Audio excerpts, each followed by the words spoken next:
తీసుకెళ్లాలంటారా? అన్ని చోట్ల ఉందో సిటీలో ఏముంది? మాట్లాడేదా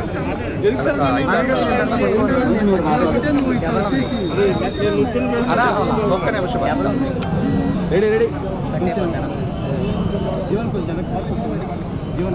ఇగో తీసుకున్నా. ఓకేనా?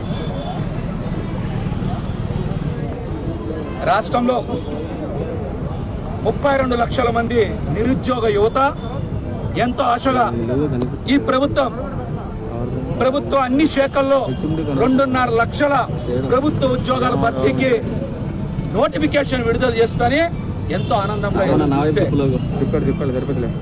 కనీసం 10,000 ఉద్యోగాలు కూడా కల్పిస్తామని, నియామకాలు చేస్తామని నోటిఫికేషన్ జారీ చేయలేనటువంటి ఈ అక్రమ క్యాలెండర్ని విడుదల చేయడం అంటే రాష్ట్ర వ్యాప్తంగా ఉన్నటువంటి 32 లక్షల మంది నిరుద్యోగుల్ని మోసం చేయడమే. 32 లక్షల మంది నిరుద్యోగుల్ని మోసం చేయడమే. జాబ్ క్యాలెండర్కి జగన్మోహన్ రెడ్డి గారు ఒక కొత్త నిర్వచనం చెప్పారు.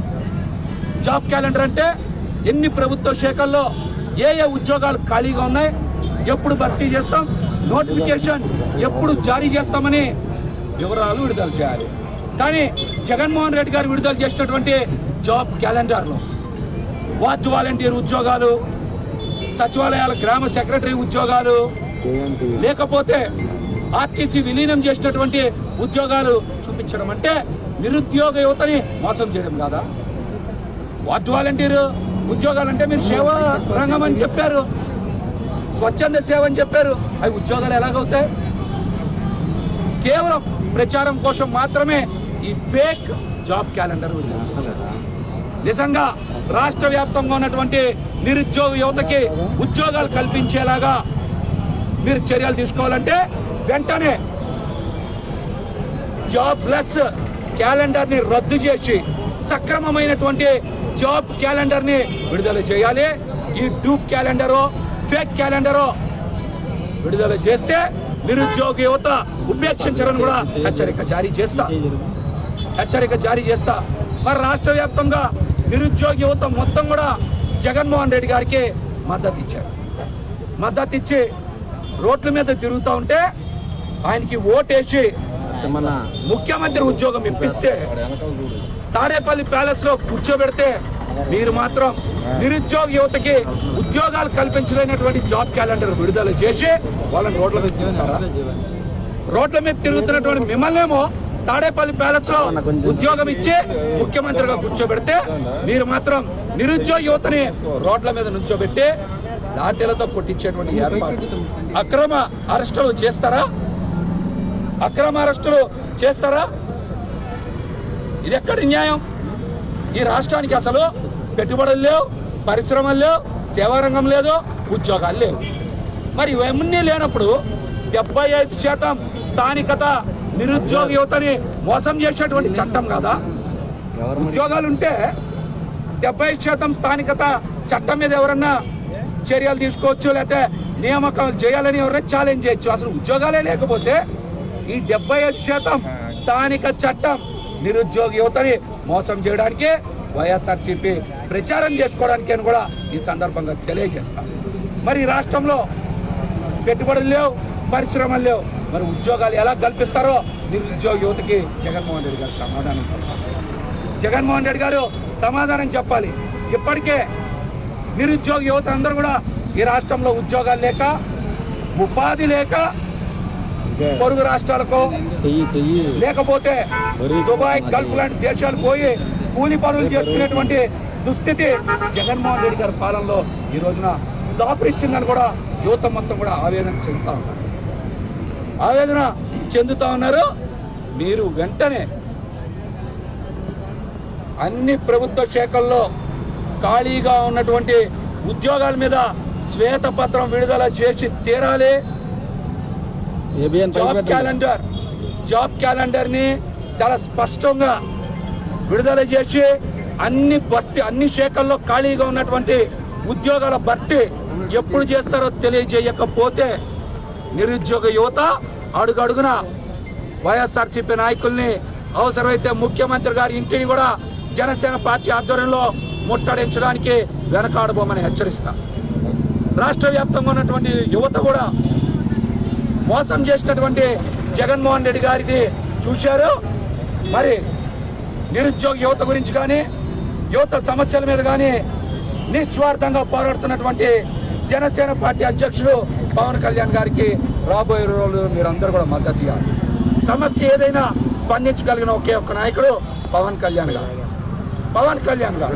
మీరు చూశారు 3 ప్రాంతాలని చెప్పి 3 ప్యాలెస్లు మాత్రం జగన్మోహన్ రెడ్డి గారు కట్టుకుంటున్నారు. విశాఖపట్నంలో కట్టుకుంటున్నారు, విజయవాడలో కట్టుకున్నారు, రేపు కడపలో కూడా కట్టుకుంటారు. 3వ ప్యాలెస్ పూర్తయింది.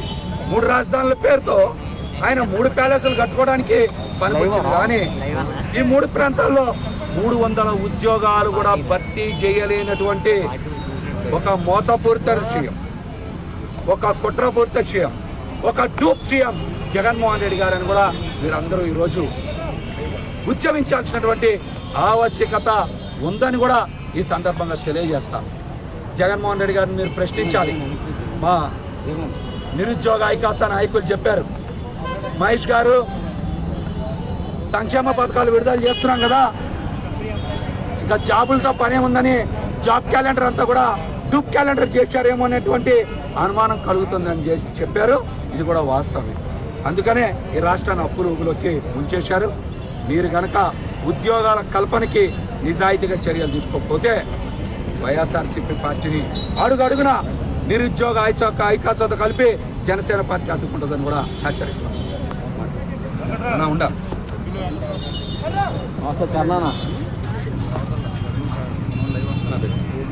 చెప్పాను.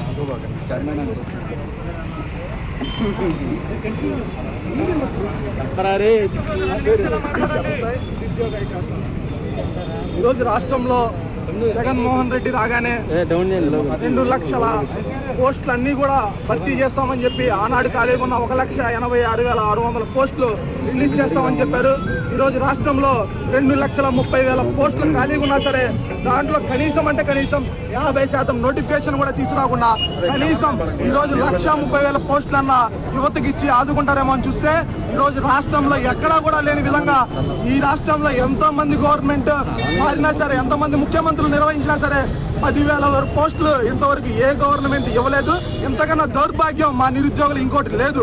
ఈరోజు రాష్ట్రంలో కనీవిని ఎరగని రీతిలో 2,300 గ్రూప్ ఎగ్జామ్స్ సంబంధించిన నోటిఫికేషన్ ఖాళీగా ఉంటే కేవలం 34 పోస్టులు ఇచ్చి ఈరోజు మా నిరుద్యోగులందరూ ఆశల మీద నీళ్లు జల్లి ఈరోజు రావాలి జగన్ కావాలి జగన్ అని తీసుకొచ్చిన నినాదంతో ఈరోజు నేను చూసా అన్నారు. ఈరోజు నిరుద్యోగులందరూ కూడా రోదన వినబడుతుందా, మేమందరూ కళ్ళకు కనబడుతున్నాయని చెప్పి మేము నిరుద్యోగులకు అడుగుతా ఉన్నాం. శ్రీకాకుళం నుంచి అనంతపురం జిల్లా వరకు ప్రతి ఒక్క చోట నిరుద్యోగ అనేవాడు లక్షల ఫీజులు కట్టి రాజధాని నగరంలో, విజయవాడలో, విశాఖపట్నం, అనంతపురం, కర్నూలు, తిరుపతిలో లక్షల డబ్బులు కట్టి ఈరోజు మేము కోచింగ్ సెంటర్లో కోచింగ్లు తీసుకుంటుంటే గడిచిన 5 సంవత్సరాల్లో నోటిఫికేషన్ లేదు. ఇప్పుడు గడిచిన 2 సంవత్సరాలు 2 నెలల్లో గాను కేవలం 34 గ్రూప్ ఎగ్జామ్స్ సంబంధించిన పోస్టులు విడుదల చేస్తే మా నిరుద్యోగుల బ్రతికేంటో మీరైనా తెలియజేయవలసిందిగా రాష్ట్ర ముఖ్యమంత్రి గారిని అడుగుతా ఉన్నాం. మేము ఖచ్చితంగా చెప్తా ఉన్నాం, ఈ రోజు రాష్ట్రంలో నిరుద్యోగులకు సంబంధించి నూతన జాబ్ క్యాలెండర్ కనుక విడుదల చేయకపోతే. ఏంటండి వీడియో నచ్చిందా? అయితే ఓ లైక్ వేసుకోండి, లేదంటే ఓ కామెంట్ చేయండి. ఎప్పటికప్పుడు మా వీడియోస్ చూడాలంటే సబ్స్క్రైబ్ చేసుకోండి.